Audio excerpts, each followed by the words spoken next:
Look at this, a new Fox News poll. Rogers is actually up by 4 points. He's up by 4 points. It's close, but a Republican is ahead in Michigan. And why? Why? What is going on? Look among independents. Rogers actually leads by 5. This is extremely unusual because across the political map, as I was looking at these different Fox News polls, I couldn't find another example where the Republican was actually leading among independents. And it turns out that candidate quality may in fact matter, at least in terms of how voters see it, because in this same poll, the Democratic candidate for governor was ahead. So this is unique to the Senate race, and it is quite a troubling result for Democrats and quite a heartening one for Republicans. So do you have a sense then, Harry, of what it is that is contributing to the struggles, right, that Abdul al-Sayed is it that Rogers is a stronger candidate, or is it that al-Sayed has more issues for voters to deal with? It is all about Abdul al-Sayed. He is a weak candidate, at least by the metrics that we normally look at. And you can just take a look here. Okay, the net favorability rating of the Dem Senate candidates across these northern battlegrounds. You'll notice there's only one candidate, Ren, one who has an unfavorable rating higher than his favorable rating, and it is significantly higher. Look how far underwater Abdul al-Sayed is. He is 13 points underwater, under their Lake Michigan. My goodness gracious. So, as we mentioned, Michigan is critical. It's a critical battleground that has been decisive that's going to be decisive for Senate control. Nicole, what are your thoughts on this?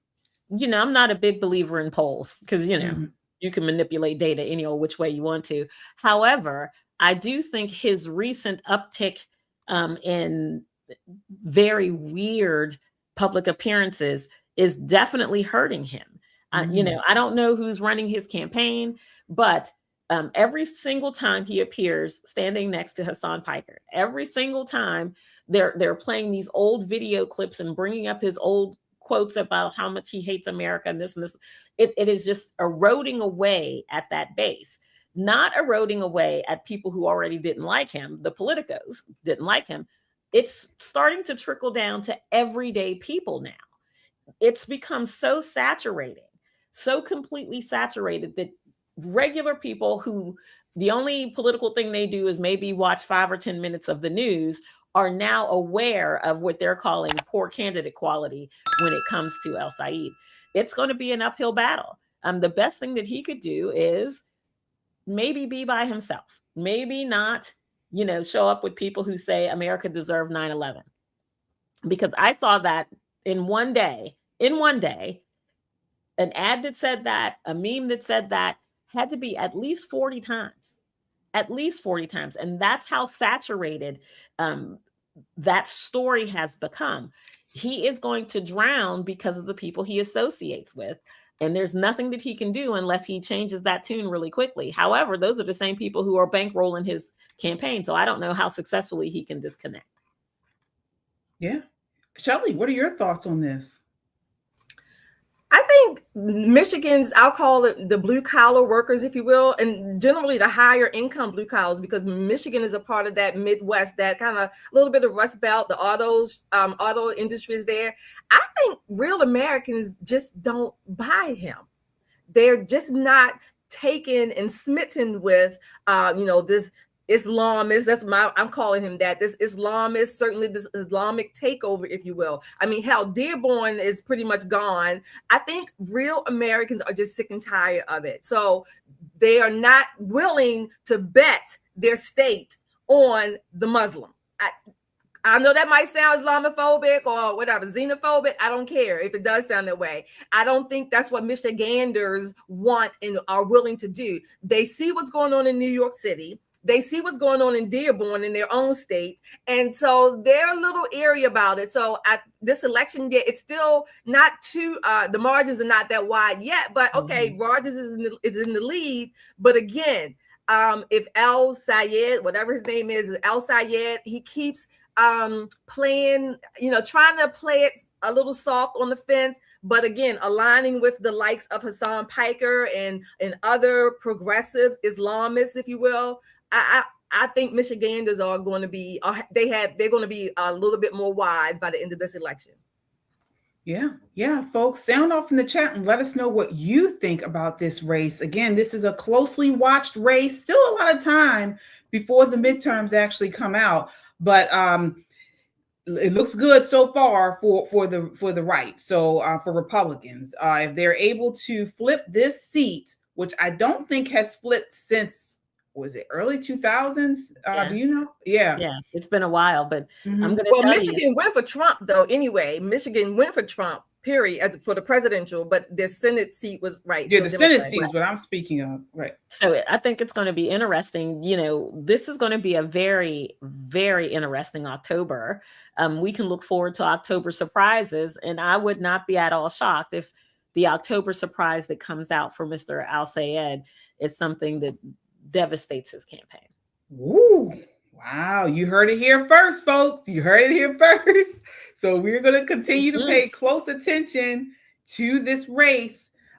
This is a battleground state, as I mentioned earlier. And if we get this, it'll be a lot easier to keep control of the Senate. All right. Well, one section of the populace that is not happy with socialists and not happy with El-Sayed are Black voters. All right. And we're not talking about Michigan. We're talking about Chicago. Take a look at this next clip. A Black Chicagoan, a Black Chicago resident supports President Trump's federal crackdown. This is clip 2. Reaction was that this is a good thing.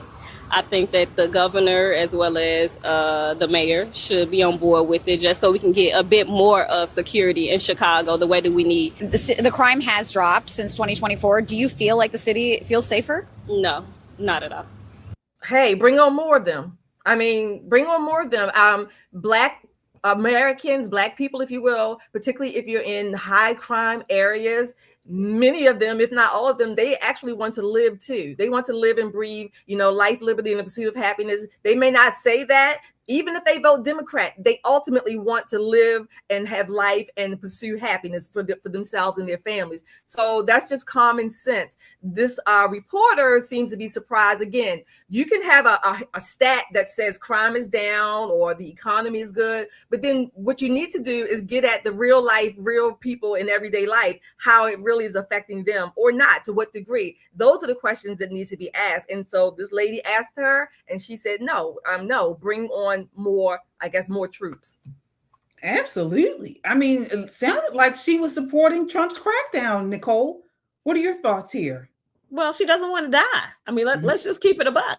When you see college students being gunned down, broad daylight, yeah, that raises an eyebrow. And Chicago has a weekend's murder rate that most states don't see all year. And it becomes normalized. And I applaud this young woman for not wanting this to be the normal. If there's a way to stop this from being what we have to endure to live here, then let's do that.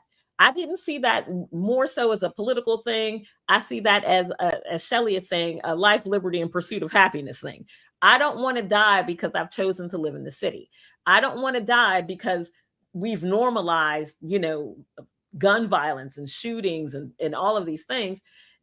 But the most interesting part is how surprised the reporter was. Mm-hmm. Why are you shocked? You think Black folk want to die? Is that what we're doing? Because she's young and Black, she should, lean on the side of criminality? Is that what you were thinking? Black folk want to live too. We definitely don't want to be killed. We don't want to be killed by a Black man or Black woman, a white man or white woman, Chinese. It doesn't make us any difference. We don't want to die living in the city. We want to have a nice life like everyone else. That reporter's reaction was the story, not what the girl said. Her reaction to what she said made that story for me. Honey, put your prejudice away and just get the facts. Yeah. I mean, we have seen in cities all over the country, Chicago, Baltimore, I believe Philadelphia, crime is down. Crime is down in many of these areas, at least when you compare it to the spike of 2020. But a lot of people who live in these areas don't feel like crime is down. Mm-hmm. When you look at the numbers, though, it does support it. Shootings and non-fatal gun violence have roughly been flat or modestly higher in various windows, but they definitely have been flat since, a couple of years ago. Here in Baltimore, crime is down, shootings are down. But when you talk to residents in these areas, they are not feeling the crime is down. Where do you think the disconnect is there, Shelley?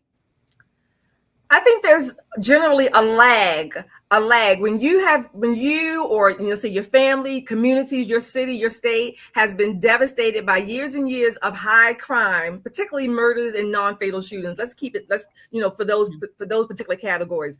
So when you have had to experience that by osmosis, just because you're a resident of that city or state, there's a lag that happens. Yes, thankfully the murders and the non-fatal shootings have come down, but people still have their I guess I'm going to call it their emotions, if you will, their direct and indirect perceptions of how all of these crimes made them feel. It doesn't just stop because the crime is down 1 year or 1 month. They still have feelings that have to kind of, I guess, maybe catch up, if you will, to reality. So there's always going to be that lag. But the more important part is where people are living, working, every day of their lives. Can they still go to certain areas, or can they not go anymore? Can they travel safely throughout their city and their state? So these are the things when you get down to the issues. Are they able to even has the economy, the local economy, has it resurged, if you will, from all of the devastation that may have been happening? So these are the kind of issues that, again, at the real person level, not just the big stats that can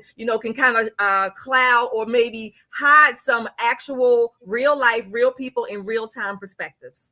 What's up, everybody? This is Poppin' Politics. Get your merch. Are you a Poppin' Politics fan? Are you unapologetically American? Or not black, not white American? We got it all for you right here. Get your merch. Get the classic shirt. Classic. Goes with everything, comes in a variety of colors. Smart, edgy, conservative, like us, like you. This is a great way to support the channel. Click the merch button.